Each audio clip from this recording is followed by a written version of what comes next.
Encore une fois, nous allons nous exposer à la parole de Dieu et réaliser le privilège, mais le véritable privilège que nous avons lorsque nous ouvrons la Bible, c'est-à-dire ce livre qui nous a été donné des générations passées depuis les apôtres, et à quel point ce don que Dieu nous a fait coïncide avec tout le travail de l'Esprit dans nos cœurs, dans nos âmes, tout ce que Dieu fait.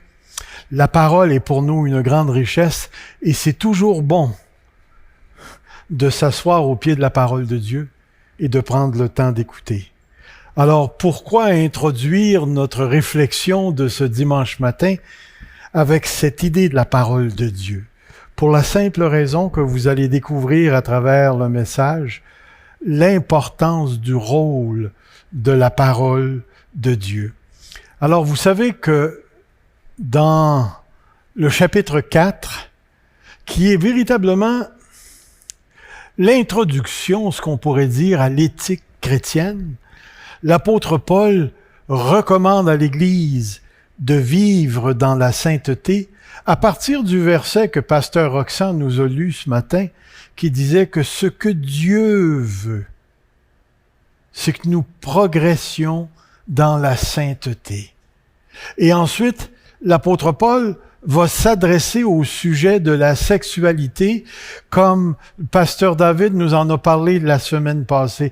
Savez-vous que les problèmes de cette nature ne sont pas d'hier? Mon ami, on a juste à lire dans l'Ancien Testament à quel point la sexualité a été le lieu de la manifestation de la rébellion contre Dieu, un des premiers lieux de la rébellion contre Dieu. On le voit également dans la lettre aux Romains, chapitre 1. Et définitivement, ça a suivi l'humanité tout au long de son développement et de son évolution. Et aujourd'hui, ça n'a pas changé. Alors nous, les enfants de Dieu, nous devons avoir une éthique sexuelle qui s'élève au-dessus de celle qui nous est présentée par la télévision, par la laïcité, par les justifications gouvernementales. Toutes ces choses-là ici nous incitent à respecter, à grandir, à progresser dans une sainteté à ce niveau-là. Mais ce matin, ce que nous allons voir, c'est ce que je pourrais appeler le deuxième domaine, là où l'apôtre Paul encourage les Thessaloniciens à développer leur sainteté. Et c'est pourquoi ici, j'aimerais lire avec vous ce texte qui dit ceci. Pour ce qui est de l'amour fraternel, vous n'avez pas besoin qu'on vous en écrive, car vous avez vous-même appris de Dieu à vous aimer les uns les autres. Et c'est aussi ce que vous faites envers tous les frères dans la Macédoine entière.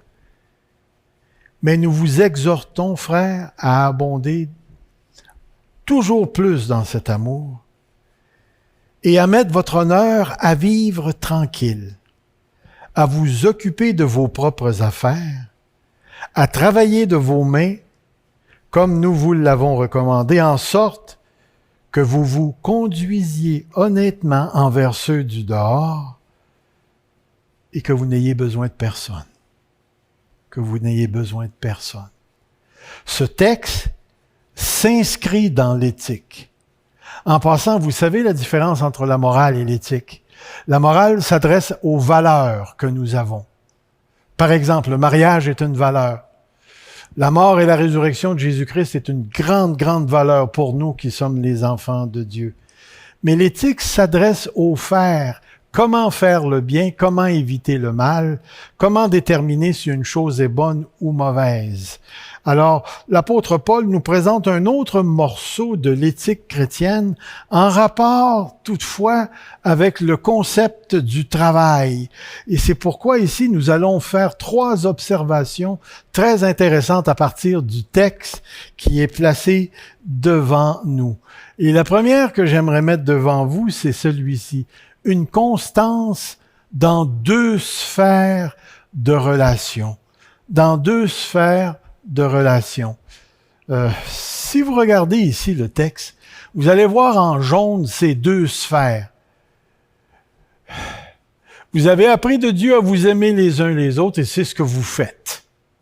Un petit peu plus bas, en sorte que vous vous conduisiez honnêtement envers ceux du dehors. Ceux du dehors, naturellement, ce sont les non-croyants, ceux qui n'ont pas accepté Jésus-Christ comme leur sauveur personnel.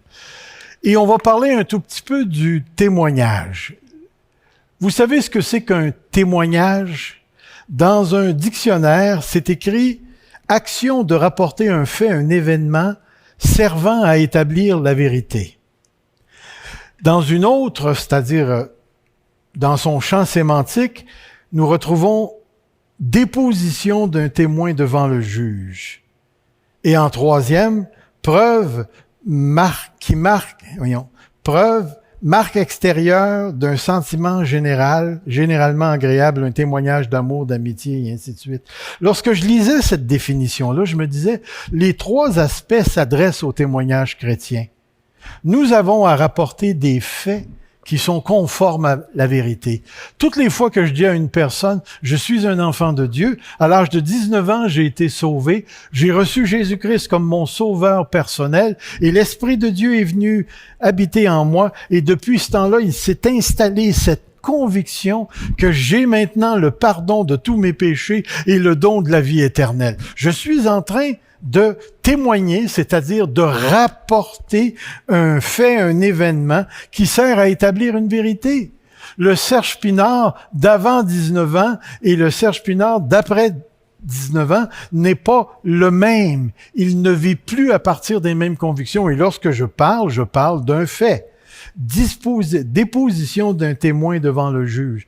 Écoutez, on est exposé au juge à tous les jours. Pourquoi? Parce que les enfants nous regardent, les incroyants nous regardent, nos époux, épouses nous regardent, nos familles nous regardent, et nous avons à apporter un témoignage. Donc, nous sommes placés dans un certain sens devant ce que je pourrais appeler des juges généraux. C'est-à-dire que nous devons déposer un témoignage en raison de notre foi, une preuve marquante ou marque extérieure d'un sentiment, mais ça, écoutez, c'est flagrant ça aussi. Pourquoi? Parce que j'aime. Et parce que j'aime, j'exprime l'intériorité de mon cœur, donc je témoigne de ce que j'ai, de ce que je suis, de ce que je ressens, de ce que je vis à l'égard des autres personnes. Vous savez, il m'est arrivé à un moment donné, puis c'est pas des choses qu'on fait souvent, et j'ai commencé à faire ça, en tout cas, depuis un petit bout de temps, où je dis aux gens que je rencontre, je t'aime. Je t'aime. Et savez-vous que ça a un effet? Ça a réellement un effet, surtout lorsqu'on dit ça à des gens qu'on connaît depuis, des années. Il y a des chrétiens dans cette église qui m'ont connu depuis 1983 et on a cheminé dans la foi depuis ce temps-là.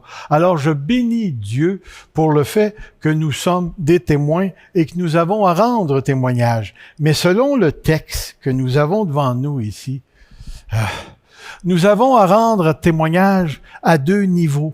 Nous devons rendre témoignage en raison des frères et des sœurs. Vous avez appris à vous aimer les uns les autres.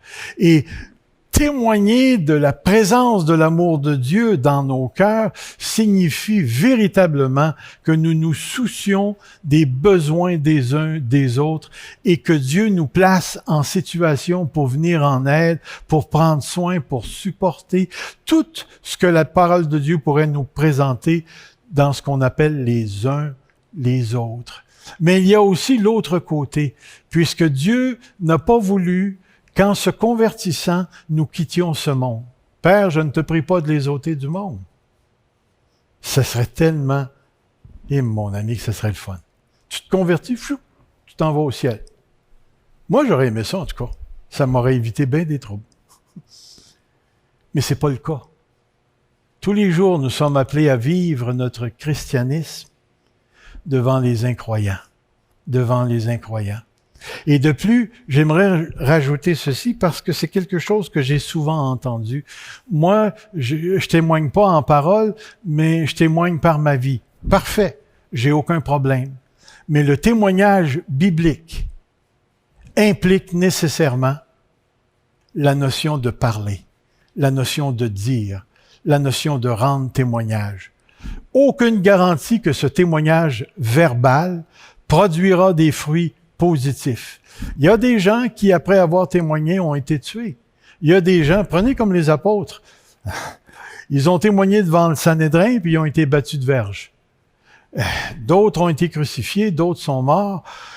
Il n'y a aucune garantie. Mais nous avons cette garantie dans l'Évangile de Matthieu qui nous dit, lorsque tu auras à rendre témoignage, c'est pas toi qui vas parler, c'est mon esprit.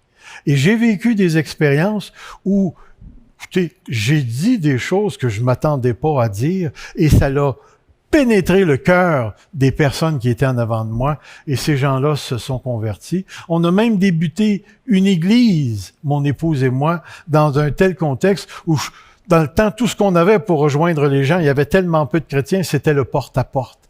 Et je me rappellerai toujours qu'à Sorel-Tracy, je suis allé frapper à une porte et il y a une femme qui me répond, qui m'ouvre la porte avec son enfant. Puis la question que je lui ai posée, je l'aurais jamais posée par moi-même. J'ai dit à cette dame, aimeriez-vous que votre enfant n'aille pas en enfer? Voyons donc, si tu commences avec une parole comme ça, quand tu témoignes de l'Évangile de Jésus-Christ. Mais savez-vous, c'est la parole qui a emmené cette personne-là à accepter le Seigneur Jésus-Christ et à débuter l'église de Sorel-Tracy dans son salon. Quand je me mets à réfléchir à ça, eh bien, mes chers amis, c'est l'Esprit qui savait ce que cette femme avait besoin d'entendre et ça l'a passé par moi. Alors, on est appelé à témoigner, pas seulement vivre, mais aussi à témoigner. Et d'ailleurs, dans les Écritures, on retrouve des textes où l'apôtre Paul, l'apôtre Pierre, mettent l'emphase sur la relation que nous entretenons avec ceux du dehors. Prenez le texte. Ici, on parle des anciens, de ceux qui doivent conduire l'Église. Il faut aussi qu'ils reçoivent un bon témoignage de ceux du dehors, afin de ne pas tomber dans l'opprobre ou dans les pièges du diable. Pouvez-vous vous imaginer que le texte nous dit dans un certain sens que les inconvertis participent à l'appel d'un évêque, d'un pasteur? C'est pas des farces quand on pense à ça. Ensuite, Paul dit, conduisez-vous avec sagesse envers ceux du dehors et rachetez le temps. L'apôtre Pierre, ayez au milieu des païens une bonne conduite, afin que là même où ils vous calomnient, comme si vous étiez des malfaiteurs, ils remarquent vos bonnes œuvres, le vivre, et glorifier Dieu au jour où il les visitera. Alors, le chrétien est appelé à vivre sa foi, à vivre sa relation avec Dieu, avec les frères et les sœurs, et aussi au milieu des inconvertis. Et c'est pourquoi il est très, très, très important pour l'enfant de Dieu, en particulier avec les inconvertis, d'avoir un témoignage qui incite, comme le dit l'apôtre Pierre, qui incite les non-croyants à remarquer nos bonnes œuvres. Parce que souvent, la manière de vivre, regardez ce que Pierre dit, qu'il remarque vos bonnes œuvres et glorifie Dieu au jour où il les visitera. Nos témoignages de vie devant les inconvertis sont préparatoires dans un certain sens à la visite de Dieu en leur faveur. Nous avons tellement besoin de comprendre que nous portons l'Évangile non seulement dans nos paroles, qui sont très importantes, mais aussi dans notre manière de vivre, dans notre manière de vivre. Ne jamais oublier que nous, les enfants de Dieu, nous ne vivons pas à partir des standards du monde. Nos standards sont plus élevés parce que nous connaissons Dieu.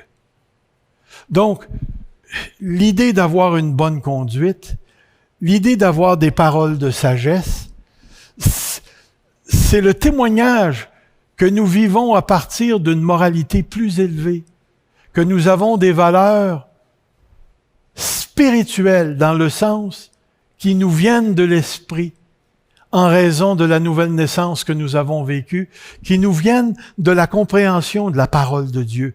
Donc, l'apôtre Paul est en train, comme on dirait, de mettre la table pour son message ici, parce qu'il est en train de dire, nous, les enfants de Dieu, nous sommes appelés à rester ici pendant un certain temps, et nous avons une relation avec les frères et les sœurs, et d'une manière ou d'une autre, nous avons une relation avec ceux du dehors. Alors, c'est pour ça qu'il dit, c'est pour cette raison que nous exhortons les croyants à conserver précieusement la pureté de leur témoignage. Écoutez bien, nous vivons à une époque, en tout cas, je pourrais dire ceci, où les mœurs, les valeurs ont tellement changé que si on ne fait pas attention, on peut s'inculturer, faire rentrer la culture qui justifierait des comportements que la Bible n'approuve pas. Je vais juste vous donner un tout petit exemple.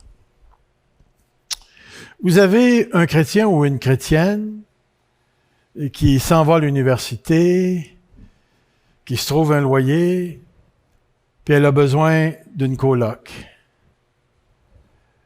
Alors, il y a un autre chrétien d'une autre église qui apprend ça et qui n'est pas une fille, qui est un garçon. Vous avez une chrétienne et vous avez un chrétien. Et là, tous les deux décident ensemble de rester dans le même loyer pour s'aider financièrement. Que pensez-vous de cela? Que pensez-vous que vont penser ceux qui sont de l'extérieur? Un homme ou une femme non mariée qui passe la nuit chez une personne du sexe opposé sans avoir nécessairement partagé le même lit. Est-ce que c'est bien ou c'est mal? Est-ce qu'on protège la pureté du témoignage? Ou, et là j'ai marqué un exemple ici, mon fils ou ma fille non mariée qui demeure avec son ou sa partenaire, ou encore qui est homosexuel, qui demeure avec un autre, son partenaire, viennent coucher chez moi. Je fais quoi? Je les aime, mais je fais quoi? Voyez-vous, ces questions se posent sur le plan de notre témoignage, sur le plan de la pureté. Il y en a encore beaucoup. Est-ce qu'un chrétien devrait travailler en dessous de la table? De l'argent facilement fait? On pourrait sortir plusieurs questions. Mais l'idée ici, c'est le témoignage que Dieu nous a confié à vivre. Témoignage pour les frères, témoignage pour les inconvertis. Qu'est-ce que c'est que de conserver la pureté de notre témoignage? Et c'est pourquoi moi, j'ai adopté comme principe d'haïr jusqu'aux vêtements souillés par la chair qu'on retrouve dans les derniers versets de la lettre de Jude. Tout ce qui porte à la confusion a besoin d'être éclairé par des convictions personnelles de pureté. Alors, comprenons bien que, qu'on le veuille pas, la notion du témoignage est quelque chose d'important parce que ça transporte la possibilité de la réceptivité du salut à l'égard des non-croyants et la sainteté à l'égard de nos frères et de nos sœurs ici. Alors, frères, la question du témoignage est quelque chose de très important. Deuxième observation que nous faisons ce matin à partir du texte qui nous dit ceci. Pour ce qui est de l'amour fraternel, vous n'avez pas besoin qu'on vous écrive, car vous avez vous-même appris de Dieu à vous aimer les uns les autres. Vous avez vous-même appris de Dieu. Avez-vous déjà eu Dieu comme prof? Essayez de vous imaginer, là. Je suis assis dans mon bureau, je suis devant mon ordinateur, et tout d'un coup, Dieu apparaît dans mon bureau. Eh, mon ami, est-ce que c'est de ça que le texte parle? En tout cas, si jamais ça vous arrive ou ça m'arrive, je peux vous dire une chose, on ne sera plus jamais les mêmes.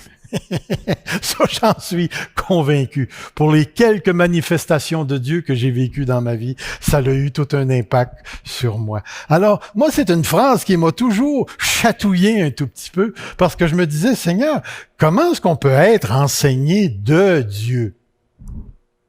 Mais savez-vous une chose qui est très intéressante?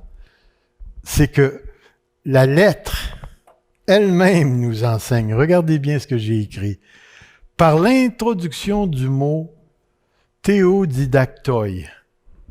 C'est un mot qui veut dire, on va le voir, dans la lettre aux Thessaloniciens, mot qui est une fabrication de l'apôtre. C'est-à-dire, imaginez-vous, j'ai ce trait-là comme l'apôtre Paul, j'invente des mots. J'invente des mots. Le dernier mot que j'ai inventé dernièrement, c'est au niveau des courriels. J'ai écrit à une personne, tu pourrais me courrieler ta réponse. Moi, personnellement, je trouve ça très, très, très joli. Alors, si jamais vous voulez courrieler à l'Église, n'hésitez pas. Roxane a donné l'adresse, alors courrielez-nous. Alors, c'est marqué ici, Paul nous présente un concept unique, du moins sur le plan linguistique. Il n'y a aucune utilisation de ce terme avant ou après sa parution dans la lettre aux Thessaloniciens. Très intéressant. La littérature avant Paul n'en parle pas et la littérature après Paul n'utilise pas ce terme. Donc, c'est vraiment un terme paulinien, une invention de l'apôtre Paul. Et en faisant cela, l'apôtre Paul nous donne quelque chose de très important. En d'autres mots, Paul a inventé un nouveau mot lorsqu'il joint le mot théos, Dieu, et le mot didactos, instruit, donnant ainsi l'adjectif instruit de Dieu. Ce qui donnerait dans une phrase, pour qualifier une personne, « Tu es un instruit de Dieu ». Wow! Savez-vous que vous êtes des instruits de Dieu? Des instruits de Dieu? Et c'est pour ça que je dis ici, comment Dieu nous enseigne-t-il?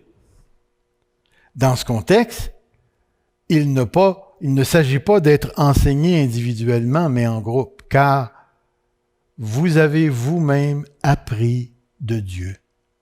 Et le pluriel est important ici parce que Dieu se soucie de son Église.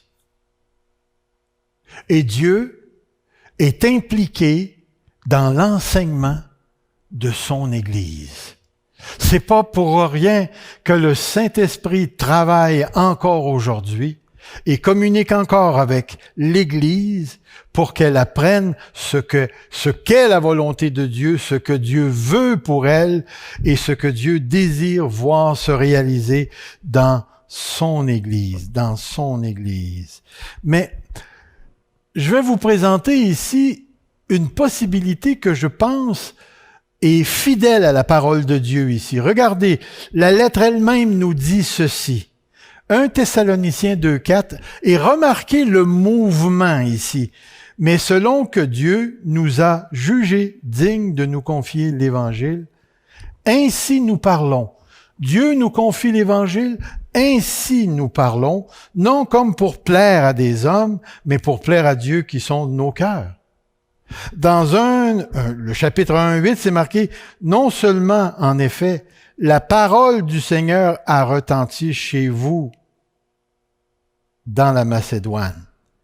Comment est-ce que la parole de Dieu a retenti chez les Thessaloniciens?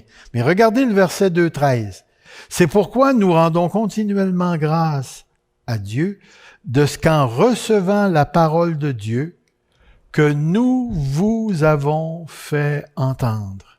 Vous l'avez reçue non comme la parole des hommes, mais ainsi qu'elle est véritablement, comme la parole de Dieu qui agit en vous qui croyez.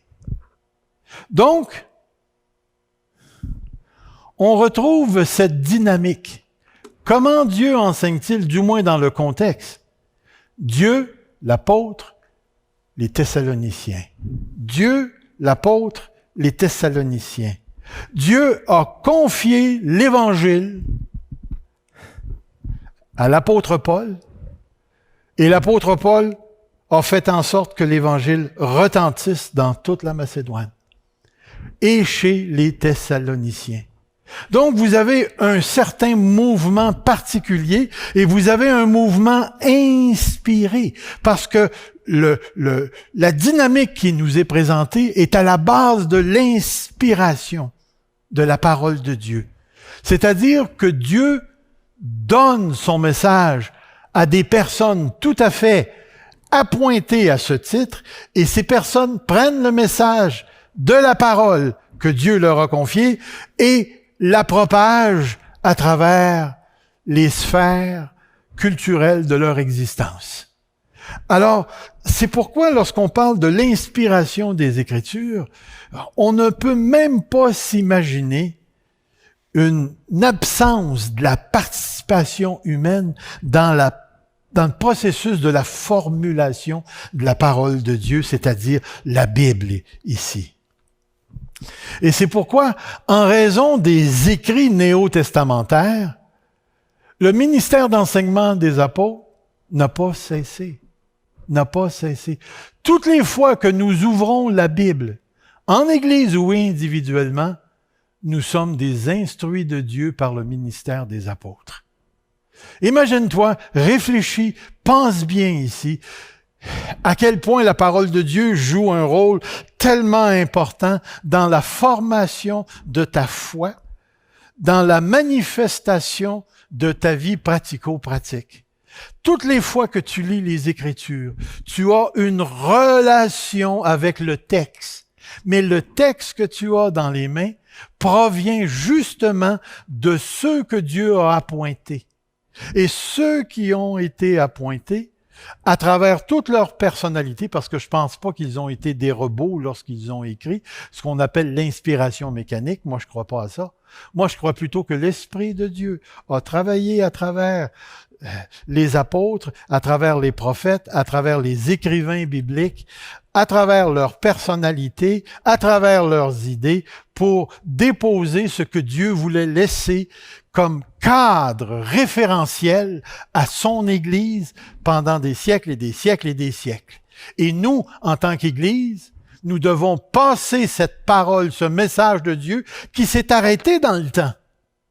Qui s'est arrêté dans le temps. Comprenez bien, on ne peut plus ajouter à la parole de Dieu et on ne peut plus en soustraire.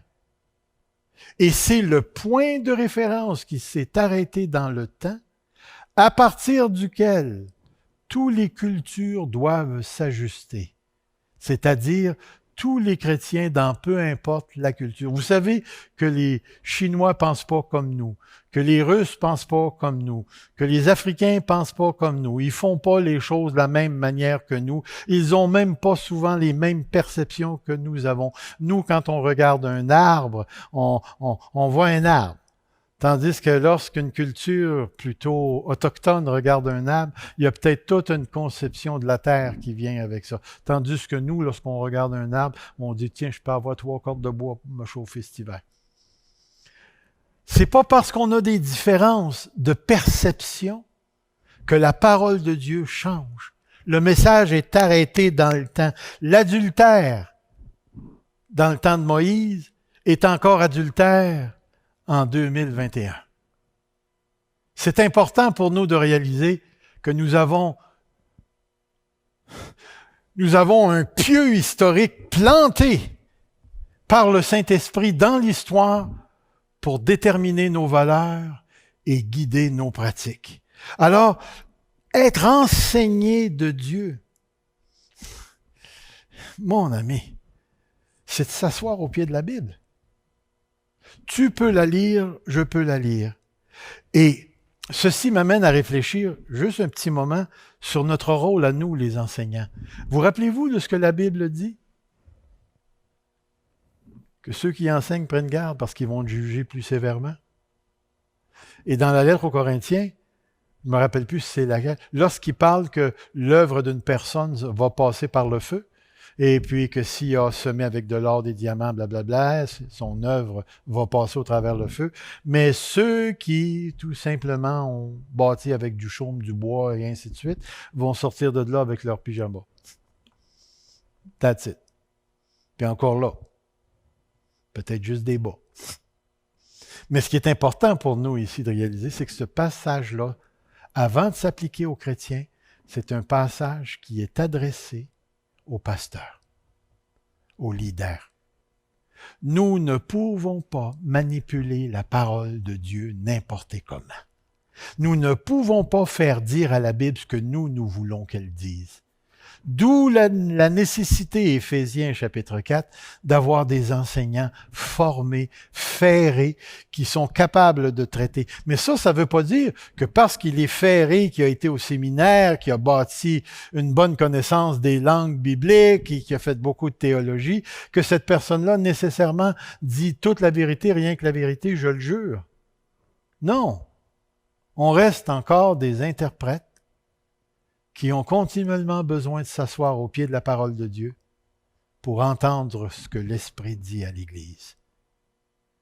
Alors oui, le ministère d'enseignement est important, mais dis-toi une chose, tu n'as pas besoin d'un doctorat, toi, pour t'asseoir chez toi et lire la Bible.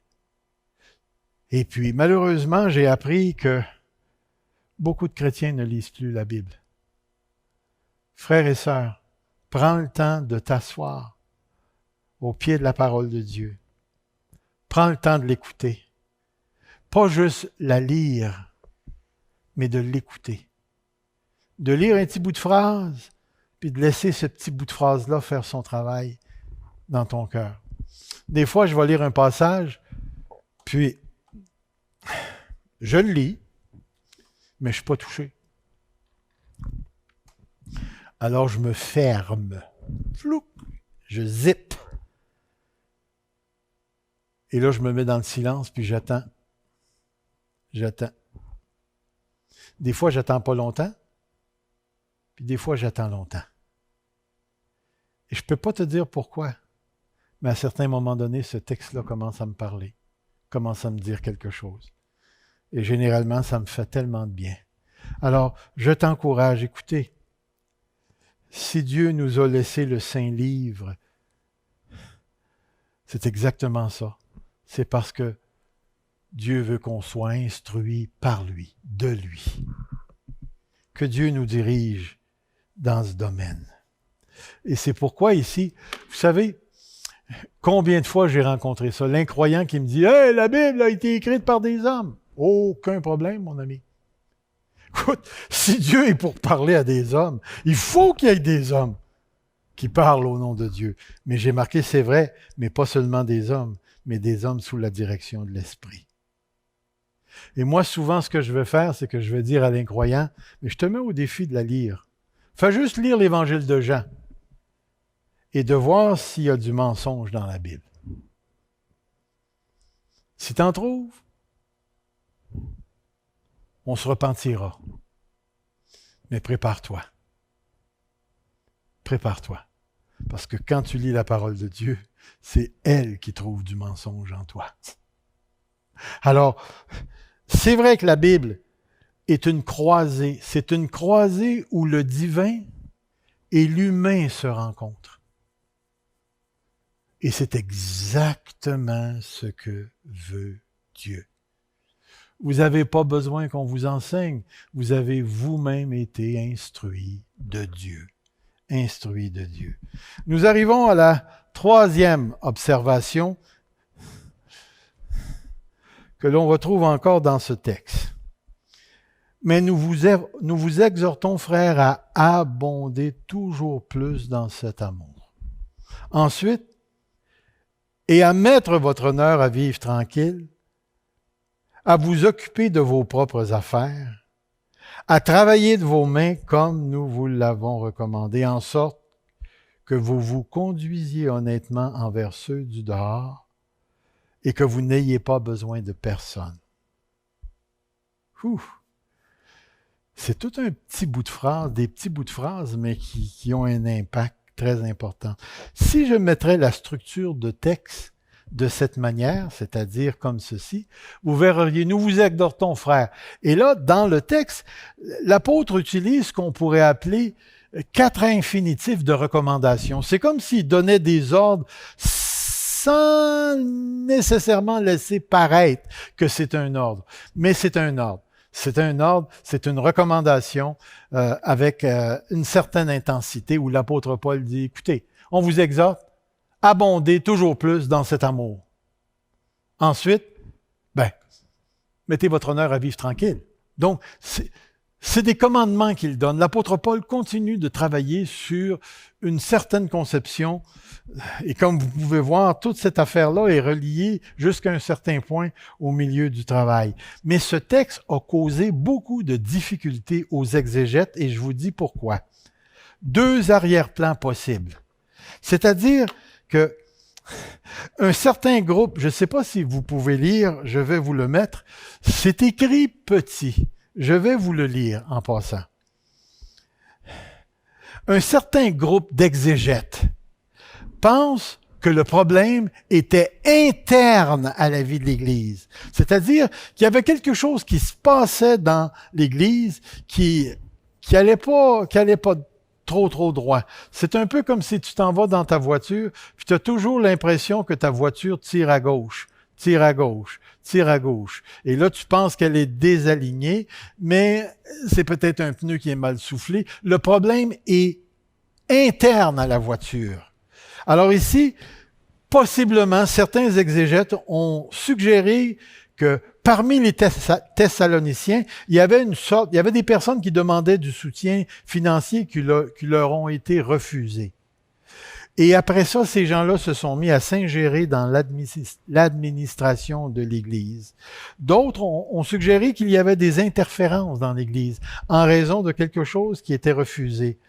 La conduite désordonnée de certains membres qui ne voulaient pas travailler et qui faisaient fi de l'ordre de l'Église, causant ainsi des troubles dans l'Église. Donc, il y avait des gens, selon cette approche-là, à l'intérieur de l'Église qui causaient des troubles dans la vie de l'Église. Tandis qu'il y a un autre groupe d'exégètes qui, eux autres, croyaient que la situation était à l'extérieur de l'Église, donc c'était les quelques membres de l'Église qui avaient des problèmes avec des gens à l'extérieur. Alors certains pensent que en particulier, j'ai marqué ici le mot hesychaesein, à vivre tranquille, était largement utilisé par les moralistes gréco-romains pour décrire les gens qui abandonnaient la participation active dans les affaires politiques et sociales. Une autre, c'est qu'il est possible que la nouvelle foi incitait les croyants au retrait des activités sociopolitiques ou engendra l'opposition ouverte et publique contre les faux dieux en raison de leur évangélisation agressive. On ne sait pas réellement quel est le problème. Est-ce que c'était un problème interne? Est-ce que c'était un problème externe? Peu importe, l'apôtre Paul exhorte les gens à mettre leur honneur à vivre tranquille. Le mot honneur, c'est un mot qui a une grande intensité dans le grec, qui décrit un désir intense, une ambition ardente, une ardente ambition d'accomplir quelque chose. Et le mot que je vous ai lu tout à l'heure,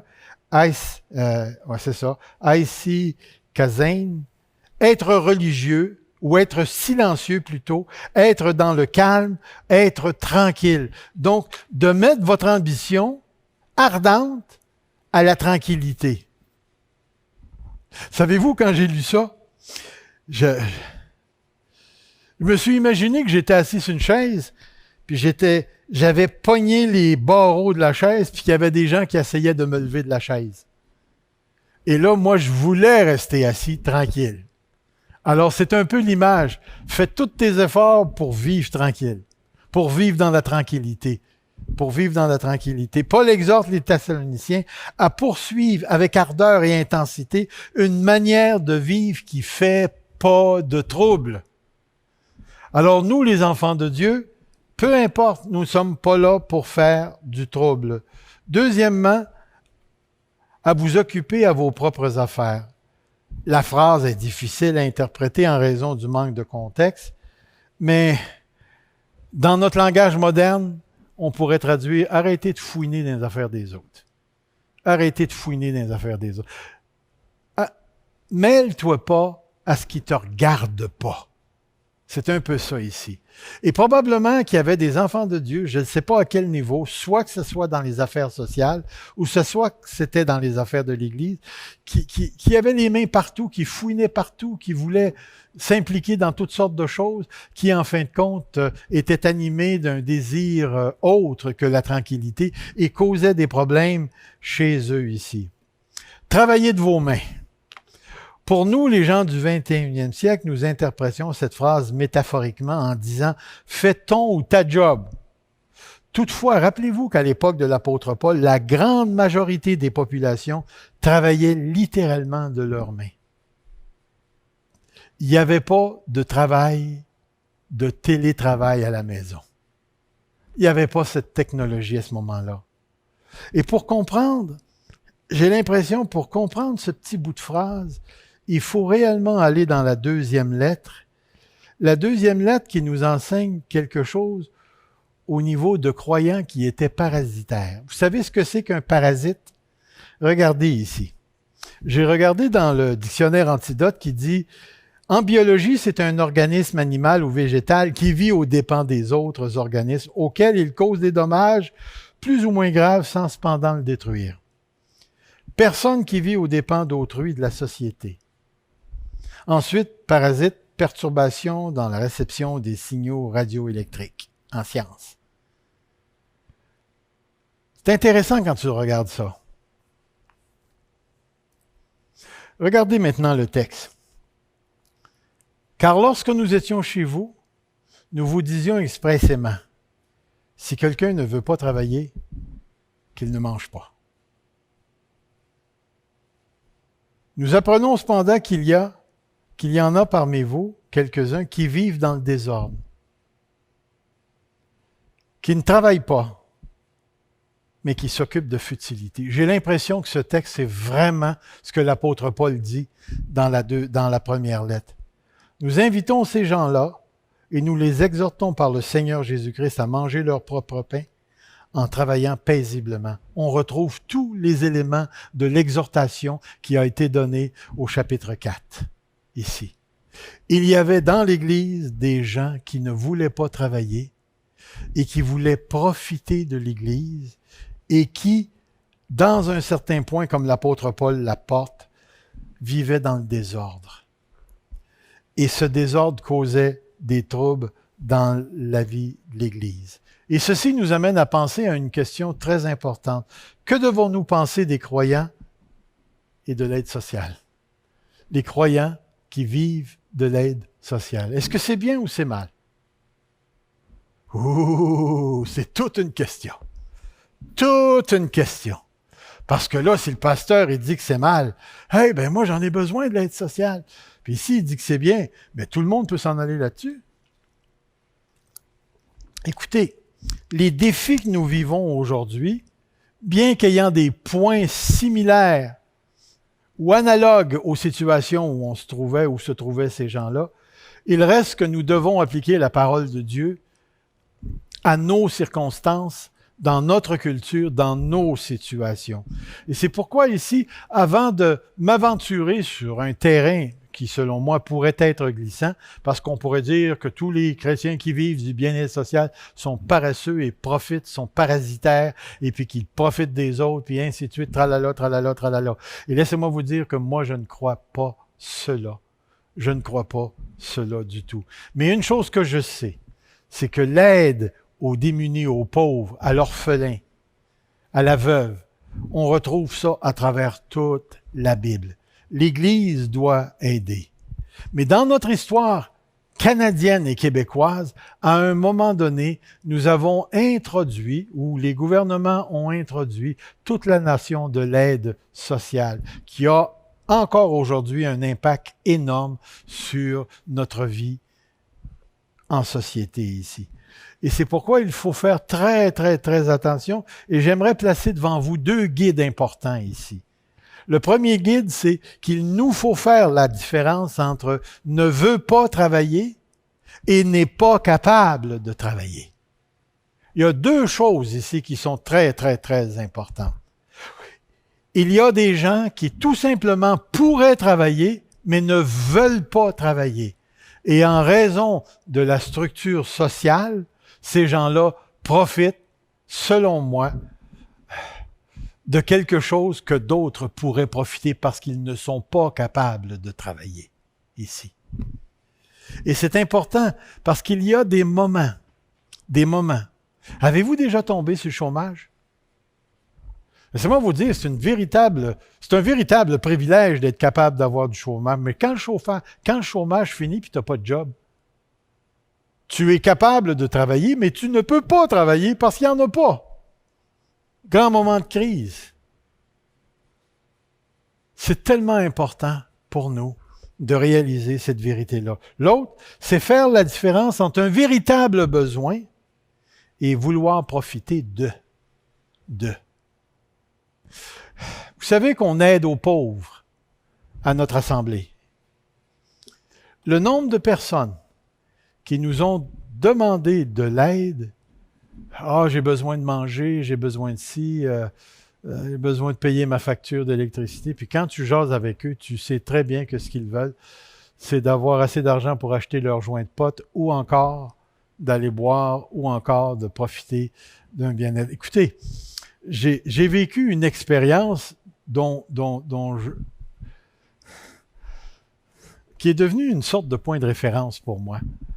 Lorsque l'Église de la foi était sur la rue Centre, nous avions commencé des repas pour les démunis. Et naturellement, on a attiré beaucoup de personnes. Et puis, un midi, je me suis retrouvé dans un restaurant sur la rue Centre, sur la rue principale, Mid Pizza, Mid, quelque chose comme ça. Et il y a une de ces personnes qui s'en vient, puis qui m'a vu, puis elle est rentrée dans le restaurant, puis elle est venue s'asseoir directement à ma table. Puis là, elle regardait mon assiette, mais pas à peu près. Pas à peu près. Alors, je me suis engagé dans une conversation avec elle, juste pour savoir si je devais payer un repas ou pas. Savez-vous ce qui s'est passé dans cette conversation-là? Je lui ai offert 40 manières de régler sa situation. Et à chaque fois, à chacune d'elles, la personne me répondait par une justification comme de quoi elle ne pouvait pas faire ça. J'ai dit, écoute, tu pourrais juste aller travailler dans un Tim Hortons qui ont besoin d'aide. Mais je ne peux pas, c'est une gang de voleurs, c'est une grosse compagnie. Mes amis, j'ai été surpris, abasourdi même, de dire que cette personne-là ne voulait pas sortir de sa misère parce que sa misère était payante pour elle. Alors, je n'ai pas payé de repas. Pour la simple raison que cette personne-là profitait déjà de l'Église. Et ce que je trouve intéressant, c'est que cette même personne-là, à un certain moment donné, avait mis une petite annonce dans la Voie de l'Est demandant à une prostituée de le rejoindre à l'Église. Donc l'Église était rendue un lieu où les prostituées pouvaient venir, tu pouvais commander ta prostituée. Alors à un moment donné, j'ai dit non. Faire la différence entre un besoin légitime, un véritable besoin, et quelqu'un qui veut tout simplement profiter de ce qui est là. Et je pourrais vous en sortir plusieurs exemples comme celle-là ici. Mais écoutez, qu'on le veuille ou qu'on ne le veuille pas, le cœur de l'homme qui n'a pas connu réellement le Seigneur Jésus et qui préfère sa misère plutôt que de faire l'effort de se créer un environnement de prospérité, c'est quelque chose dont l'Église de Thessalonique vivait déjà à ce moment-là. Soyons pas surpris que ces choses arrivent ici. Donc, l'objectif, excusez-moi, j'avais oublié de tourner ici, parce que j'aimerais bien que vous puissiez les voir. L'objectif, c'est ceci. Comme nous vous l'avons recommandé, en sorte que vous vous conduisiez honnêtement avec ceux du dehors,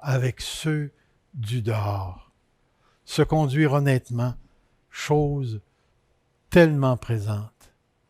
Donc, l'objectif, abonder dans l'amour, consisterait à vivre dans la tranquillité, à s'occuper de nos propres affaires et à travailler à nos jobs dans le but d'avoir un bon témoignage envers les autres.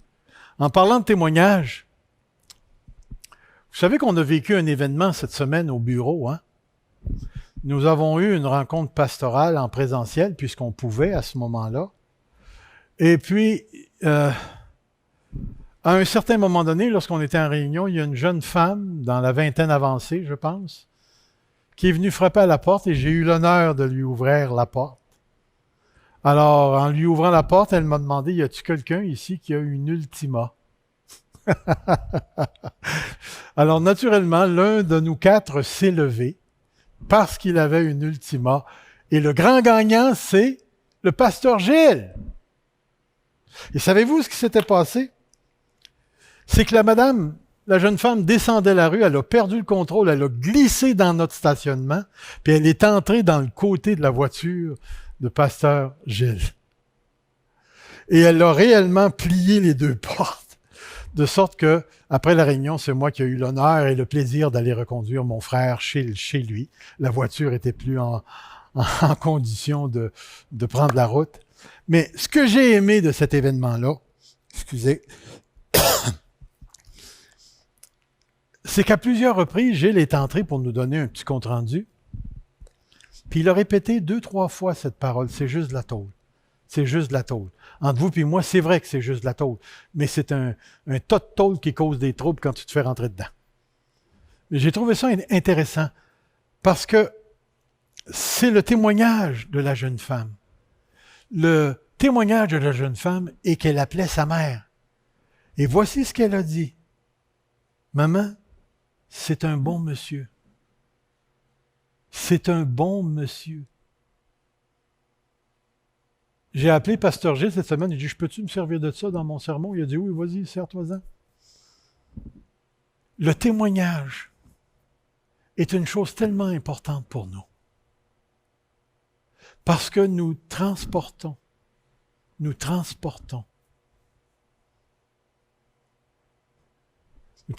l'Évangile.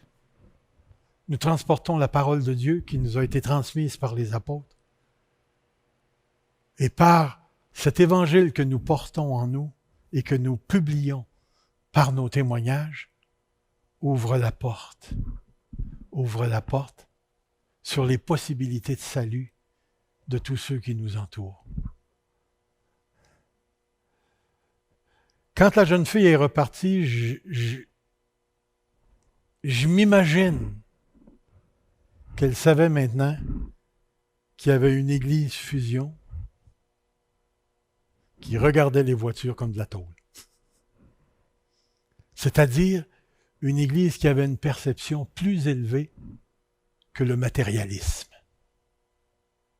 Et si jamais Dieu le permet, que Dieu mette sur son chemin un chrétien qui pourra lui apporter ce qu'il y a de plus que de la tôle dans cette vie, c'est-à-dire l'évangile de Jésus-Christ. J'ouvre une deuxième conclusion.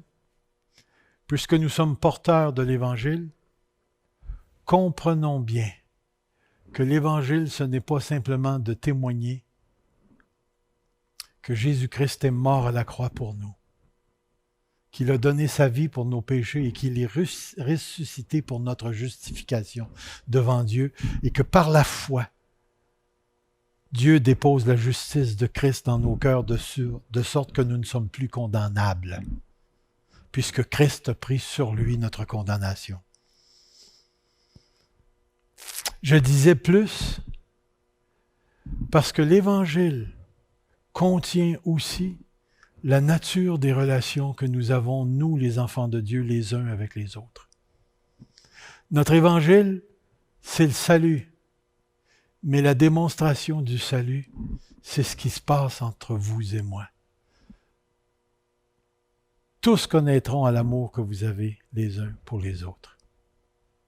Que Dieu prenne ce tout petit message qui est d'ordre éthique, pratique, et qu'il nous amène à réfléchir ensemble sur le fait que notre vie pratico-pratique est une porte qui s'ouvre aussi bien sur les enfants de Dieu que sur les incroyants. Et qu'à partir de là, nous sommes des témoins de Dieu. Nous sommes des témoins de Dieu. Que nos cœurs s'ouvrent, que nos bouches s'ouvrent, parce que nous avons reçu la parole que les apôtres nous ont transmise. Et que Dieu nous amène à retransmettre l'Évangile aux générations montantes, afin qu'elles aussi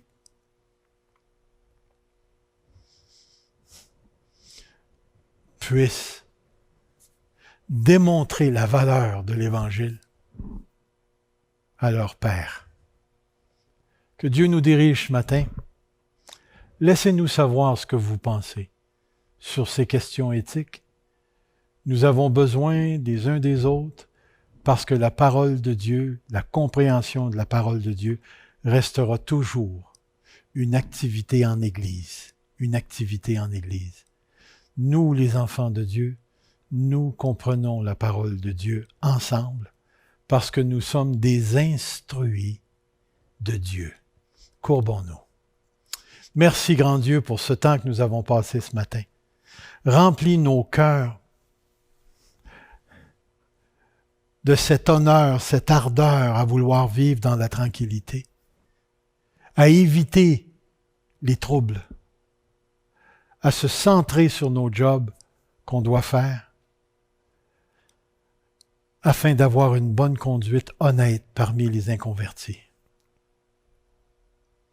Et si tu nous bénis financièrement,